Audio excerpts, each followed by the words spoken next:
سبحان ربک رب العزت عما یصفون وسلام علی المرسلین والحمد للہ رب العالمین۔ درود شریف۔ اللہم صلی علی سیدنا و مولانا محمد وعلی آل سیدنا و مولانا محمد وبارک وسلم وصلی علیہ۔ میں اپنے نقیب محفل کا شکریہ ادا کرتا ہوں، انہوں نے مجھے ٹائم اپنی ترتیب سے ہٹ کے دیا۔ میں بھی مختصر سے ہی بات کروں گا۔ اسٹیج پہ ہمارے اساتذہ علماء حضرت مولانا بشیر احمد صاحب دام برکاتہم، حضرت مولانا قاری عبدالمالک صاحب دام برکاتہم العالیہ، باقی تمام علماء کرام جو آپ جانتے ہیں موجود ہیں۔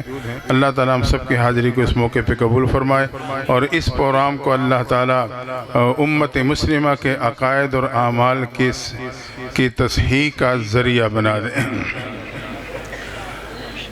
دوستو، یہ بات بالکل واضح ہے کہ دنیا میں شریعت سے پھسلنا یہ در حقیقت قیامت کے دن پورے صراط سے پھسلنا ہے۔ اور دوسری بات یہ کہ اللہ نے اپنی تک پہنچنے کے لیے تمام راستوں کو بند کر دیا ہے سوائے اس راستے کے جس راستے پہ میرے اور آپ کا نبی چلا ہے۔ کسی امت کو ایسے نبی نہیں ملے۔ میں بغیر تمہید کے بس تھوڑی سی بات کرنا چاہ رہا ہوں۔ کسی امت کو ایسے نبی نہیں ملے۔ کوئی نبی اپنی امت کے لیے اتنا نہیں رویا جتنے محبوب میرے اور آپ کے لیے روئے۔ آپ اپنی بیٹیوں کے لیے اتنا نہیں روئے جتنے اپنی امتی کے لیے روئے۔ امت کے لیے انتہائی حریص تھے، پریشان ہو جاتے، امت کی پریشانی برداشت نہ تھی۔ ایک موقع پر مدینہ منورہ پہ بادل کی گھٹا چھا گئی، لوگ خوشی کا اظہار کر رہے ہیں کہ رحمت برسے گی۔ آپ کے چہرے پہ پریشانی کے آثار، آپ کے قدم مبارک مسجد نبوی کی طرف بڑھنے لگے۔ مسجد نبوی میں جا کے آپ رب کے در پہ جھکے، یا رب امتی یا رب امتی کی صداؤں سے مسجد نبوی کی فضا گونج اٹھی۔ اللہ میری امت کو ہلاکت سے بچا لینا۔ پچھلی امتوں بھی بادل کی گھٹائیں چھائی تھی اور وہ خوشی مناتے ہوئے اس کے نیچے جمع ہو گئے تھے، مگر کسی قوم پہ بادلوں سے پتھر برسے، کسی پہ آگ برسی، قوم کی قوم ہلاک ہو گئی۔ یا اللہ ان بادلوں کے گھٹاؤں میں میرے امت کے ہلاکت کے اسباب نہ پیدا کرنا، میرے امت کو ہلاک نہ کرنا۔ محبوب محب کے در پہ میرے اور آپ کے لیے زار و قطار رو رہے ہیں۔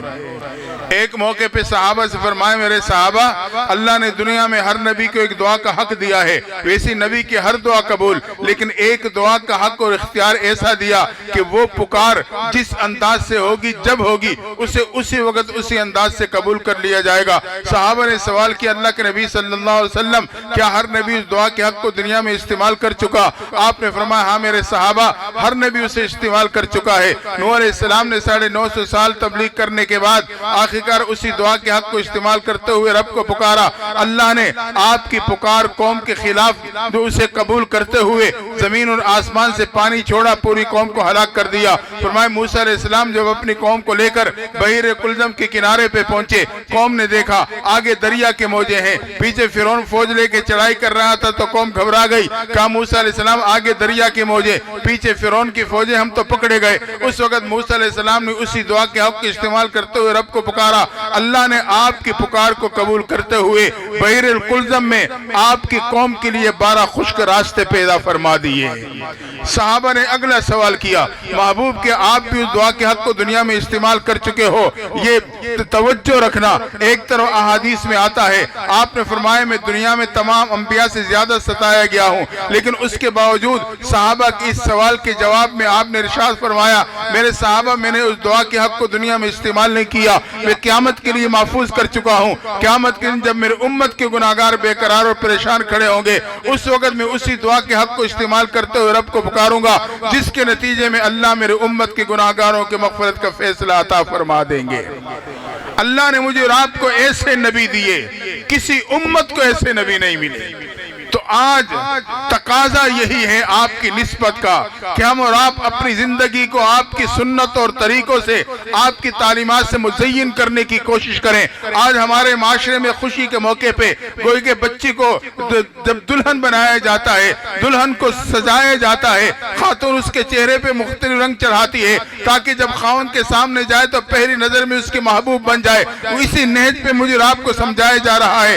اللہ کہتا ہے قُلْ إِن كُنتُمْ تُحِبُّونَ اللَّهَ اللہ فاتبعونی یحببکم اللہ، میرے محبوب انہیں کہہ دیجئے اپنی زندگی کو آپ کی سنتوں سے سجا لیں، میں پہلی نظر میں انہیں بھی اپنا محبوب بنا لوں گا۔ جبریل امین تشریف لائے، آپ نے دیکھا تو کہا جبریل چہرے پہ پریشانی کے آثار ہیں، معاملہ کیا ہے؟ جبریل خاموش۔ آپ نے دوبارہ سوال کیا، جبریل بے قرار لگتے ہو، کیا وجہ ہے؟ جبریل پھر خاموش۔ جانتے تھے کہ محبوب اپنے امت کے لیے کتنے حریص ہیں، امت کی پریشانی اور تکلیف پہ بے قرار ہو جاتے ہیں۔ آپ نے تیسری دفعہ پوچھا، جبریل وہ چہرہ لے کے نہیں آئے جو پہلے لے کے آتے تھے۔ اب جبریل امین نے لڑکھڑاتی زبان سے عرض کر دی، اللہ کے نبی صلی اللہ علیہ وسلم، آج اللہ نے مجھے آپ کے پاس بھیجنے سے پہلے جہنم کو معائنہ کروایا ہے۔ محبوب چونک گئے، متوجہ ہوئے، فرمائے جبریل بتاؤ جہنم میں کیا دیکھا اور کیا پایا؟ جبریل امین نے کہا محبوب میں نے جہنم کو معائنہ کیا، اللہ نے 7 حصوں میں مشتمل کیا ہوا ہے۔ سب سے نیچے والے حصے میں منافقین کو ڈال دیا، اس سے اوپر والے حصے میں مشرکین کو ڈال دیا، اس سے اوپر والے حصے میں آتش پرست اور اس سے اوپر والے حصے میں سورج کو پوجنے والوں کو ڈالا، اس سے اوپر والے حصے میں نے یہودیوں کو پایا اور اس سے اوپرلے حصے میں عیسائیوں کو پایا ہے۔ یہ کہا جبریل خاموش۔ آپ نے فرمایا جبریل جواب مکمل نہیں ہوا، بتاؤ جہنم کے سب سے اوپر 7ویں حصے میں کون ہوگا؟ آخرکار جبریل نے عرض کر دی، اللہ کے نبی صلی اللہ علیہ وسلم، جہنم کے سب سے اوپر والے حصے میں اللہ نے آپ کی امت کے گناہگاروں کو ڈال دیا ہے۔ یہ سننا تھا۔ آپ کے چہرے کا رنگ زرد پڑ گیا، آنکھوں مبارک میں آنسو تیرنے لگے۔ جبریل امین تو چلے گئے، آپ اپنے حجرے کی خلوتوں کی طرف بڑھے، حجرے میں جا کے رب کے در پہ جھکے، یا ربی امتی یا ربی امتی کی صدائیں بلند ہونے لگی۔ آپ رب کے در پہ میرے اور آپ کے لیے زار و قطار رو رہے ہیں، اللہ میرے امت کو جہنم کی ایندھن نہ بنانا، یا اللہ اسے جہنم میں نہ ڈالنا، اللہ میری امت کمزور ہے، جہنم کے عذاب سے بچا لینا۔ زار و قطار روتے ہوئے رب کو پکار رہے ہیں، حتیٰ کہ نماز کا وقت ہوا۔ حجرے مبارک سے نکلے، مصلی پہ تشریف لائے، نماز پڑھائی، جلدی سے حجرے کی خلوتوں کو سینے سے لگا لیا۔ صحابہ نزاکت نہ سمجھ سکے، سوچنے پہ مجبور۔ پہلے نماز کے بعد تشریف رکھا کرتے تھے، ہم آپ کے چہرے انور کا دیدار کیا کرتے تھے، لگتا ہے آج کوئی اہم معاملہ ہوگا، نبوت جلدی میں ہوگی، اس لیے آپ حجرے میں تشریف لے گئے۔ آپ حجرے میں جا کے پھر میرے اور آپ کے لیے رو رہے ہیں، حتیٰ کہ دوسری نماز کا وقت ہوا، مصلی پہ تشریف لائے، نماز پڑھائی، جلدی سے حجرے کی خلوتوں میں چلے گئے۔ اب صحابہ سوچنے پہ مجبور ہیں، لگتا ہے نبوت بے قرار ہے، نبوت کو غم لاحق، پریشانی کی صورت ہے، لیکن حتیٰ کہ تیسری نماز کے انتظار ہو رہا ہے، صحابہ پہلے سے متوجہ ہیں۔ آپ حجرے مبارک سے نکلے، صحابہ نے دیکھا چہرے مبارک کا رنگ زرد، آنکھوں میں آنسو تیر رہے ہیں۔ صحابہ جان گئے نبوت بے قرار ہے، غمزدہ ہے، لیکن ہمت نہیں کوئی آگے بڑھ کے پوچھ سکے۔ حتیٰ کہ پہلا دن گزرا، دوسرے دن گزرا، تیسرے دن آئے تو صحابہ سے برداشت نہ ہوا۔ آخرکار صدیق اکبر آگے بڑھے، حجرے کے دروازے پہ پہنچ کے سلام پیش کیا، السلام علیکہ لبیک یا رسول اللہ، محبوب آپ پہ سلامتیوں میں خدمت میں حاضر ہوں۔ چاہت یہ تھی مجھے اندر جانے کی اجازت مل جائے گی، نبوت کے غم اور پریشانی معلوم کر سکوں گا، لیکن صدیق اکبر حجرے کے دروازے پہ کھڑے انتظار کر رہے ہیں۔ کون صدیق؟ صحابہ کا مجمع ہے، محبوب پیغمبر تشریف فرما ہے۔ آپ نے اچانک ایک سوال کر دیا، میرے صحابہ یہ بتاؤ آج تمہارے میں کون سا شخص روزے کی حالت میں ہے؟ پورے مجمع پہ خاموشی طاری، تنہ تنہا صدیق اکبر کھڑے ہیں۔ محبوب روزے کی حالت میں ہوں، فرمایا صدیق بیٹھ جاؤ۔ دوسرا سوال کیا، صحابہ وہ کون ہے جو کسی ضرورت مند کی ضرورت پوری کر کے چلا ہو؟ مجمع پھر خاموش ہے، صدیق اکبر کھڑے ہیں، محبوب ضرورت مند کی ضرورت پوری کر کے آیا ہوں، فرمایا صدیق بیٹھ جاؤ۔ تیسرا سوال کیا، صحابہ وہ کون ہے جو کسی بیمار کی بیمار پرسی کر کے آیا ہو؟ نگاہ نبوت نے وہی منظر دیکھا، مجمع پہ سخت طاری صدیق اکبر کھڑے۔ آپ نے چوتھا سوال کیا، صحابہ وہ کون ہے جو کسی جنازے میں شریک ہو کے آیا ہو؟ وہی منظر نگاہ نبوت کو دیکھنا پڑا، مجمع خاموش، تنہ تنہا صدیق اکبر کھڑے۔ اب آپ نے فرمایا میرے صحابہ کہ میں مجھے ذات کی قسم جس کے قبضے قدرت میں میری جان ہے، جس میں یہ چاروں صفات موجود ہیں، میں محمد اسے جنت کی ضمانت دیتا ہوں۔ وہ صدیق اکبر جس نے زبان نبوت سے صحابہ کی جھرمٹ میں جنت کی بشارتی سنی، حجرے کے دروازے پہ کھڑے انتظار کرتے کرتے آخرکار واپس لوٹے۔ راستے میں اتفاقاً عمر فاروق سے ملاقات ہو گئی۔ صدیق اکبر نے ہمت دلانے کی کوشش کی، کہا عمر جب معراج کی رات سے محبوب واپس آئے تجھے بلایا تھا، تجھے جنت میں تیرے مکان کی بشارت دی تھی کہ جب میں جنت میں داخل ہوا جنت کی کھیتیاں شروع ہو گئی، میں پگڈنڈیوں سے ہوتا ہوا آگے بڑھ رہا تھا، میں نے دائیں بائیں دیکھا فصلیں پک رہی ہیں کٹ رہی ہیں، پک رہی ہیں کٹ رہی ہیں۔ جبریل امین سے پوچھا جبریل یہ کیا ماجرا ہے؟ مجھے بتلایا آپ کی امت کے نیکیاں ہیں جس کو اللہ بڑھاتا جا رہا ہے۔ آگے بڑا، جنت کی آبادی شروع ہوئی، میں نے جنت کی آبادی پہ ایک طائرانہ نظر ڈالی، اس میں سے ایک عمارت میری نگاہوں میں حسین ٹھہری، دل چاہا اندر داخل ہو کے دیکھو۔ جب اس کے قریب پہنچا تو جبریل امین سے پوچھا، جبریل یہ عمارت اللہ نے کس کے لیے بنائی؟ مجھے بتلایا آپ کے غلام عمر فاروق کے لیے بنائی ہے۔ عمر جب تیرا نام سنا تیری غیرت سامنے آ گئی۔ صدیق اکبر نے یاد دلایا، عمر تجھے یاد ہوگا اس وقت تو رو پڑا تھا، تیرے آنکھوں میں آنسو، زبان پہ جملہ تھا، محبوب آپ داخل ہوتے تو میرے لیے تو سعادت مندی تھی۔ یہ حوصلہ دلا رہے ہیں، فرمایا عمر یہ بھی تیرے بارے میں نبوت نے کہا ہے، لو کان بعدی لکان عمر، اگر میرے بعد کسی نبی نے آنا ہوتا تو اللہ نے نبوت کی صلاحیتیں صرف عمر فاروق میں رکھی تھی۔ عمر آپ جاؤ، آپ کو حجرے میں جانے کی اجازت مل جائے گی۔ حضرت عمر نے ہمت باندھی، حجرے کے دروازے پہ پہنچے، سلام پیش کیا، ایک مرتبہ، دو مرتبہ، تین مرتبہ، انتظار کرتے کرتے آخر کا حضرت عمر بھی واپس لوٹے۔ راستے میں سلمان فارسی سے ملاقات ہو گئی، عمر نے سلمان کو روکا، صدیق اکبر کا انداز اختیار کرتے ہوئے کہا، سلمان تو ایران سے چلا تھا، مجوسی خاندان سے تیری نسبت تھی، تو مدینہ پہنچا، محبوب کے دامن سے جڑا، محبوب نے تجھے خاندان نبوت کی نسبت عطا فرمائی، سلمان منا من اہل البیت، سلمان آپ جائیں، آپ کو اندر جانے کی اجازت مل جائے گی۔ سلمان فارسی ہمت کرتے ہوئے حجرے کے دروازے پہ سلام پیش کر کے انتظار کرنے لگے، مختصری کے جواب نہ آیا، آخر کا سلمان فارسی بھی واپس لوٹے۔ اب راستے میں اپنے آپ سے مخاطب ہیں،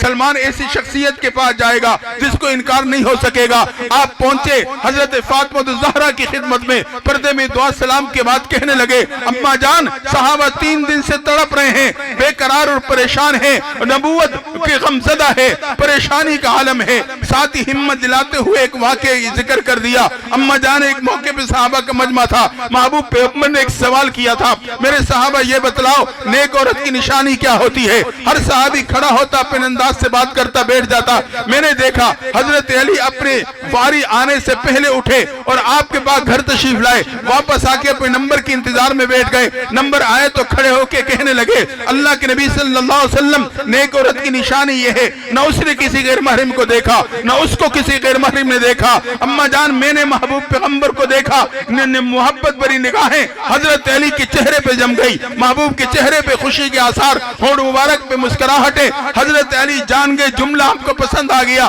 کہنے لگے اللہ کے نبی صلی اللہ علیہ وسلم یہ جملہ میرا نہیں، مجھے فاطمہ الزہرا نے بتلایا ہے۔ اما جان جب یہ حضرت علی نے کہا تو محبوب پیغمبر فرمانے لگے، علی فاطمہ تو بضعۃ منی، فاطمہ کا کیا کہنا، وہ تو میرے جگر کا ٹکڑا ہے۔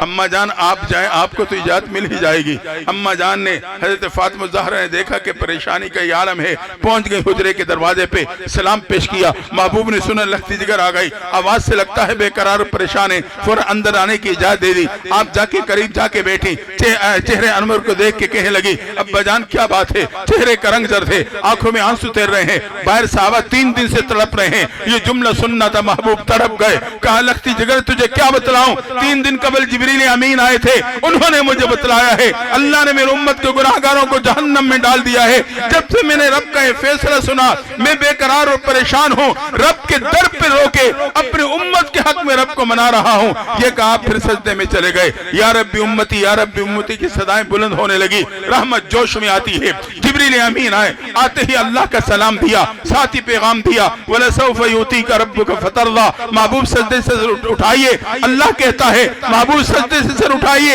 میں آپ کو اتنا دوں گا کہ آپ راضی ہو جائیں گے۔ پیغام دے کے جبریل امین چلے گئے، آپ نے سجدے سے سر مبارک اٹھایا، لختی جگر کی طرف متوجہ ہوئے، فرمایا فاطمہ مبارک ہو، اللہ نے مہربانی کا معاملہ فرما دیا، رب نے میرے سے وعدہ کر لیا ہے، میں قیامت کے دن اتنا دوں گا کہ آپ راضی ہو جاؤ گے۔ فاطمہ گواہ ہو جانا، میں اللہ سے اس وقت تک راضی نہیں ہوں گا جب تک وہ میرے امت کے آخری فرد کو بھی جنت میں داخل نہیں کر دے گا۔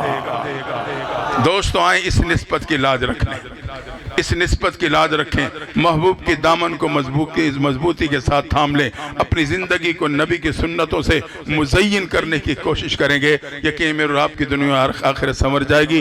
دعا ہے اللہ تعالیٰ اس خوبصورت پروگرام کو پورے عالم اسلام کے لیے رشد و ہدایت کا ذریعہ بنا دے۔ وآخر دعوانا الحمدللہ رب العالمین۔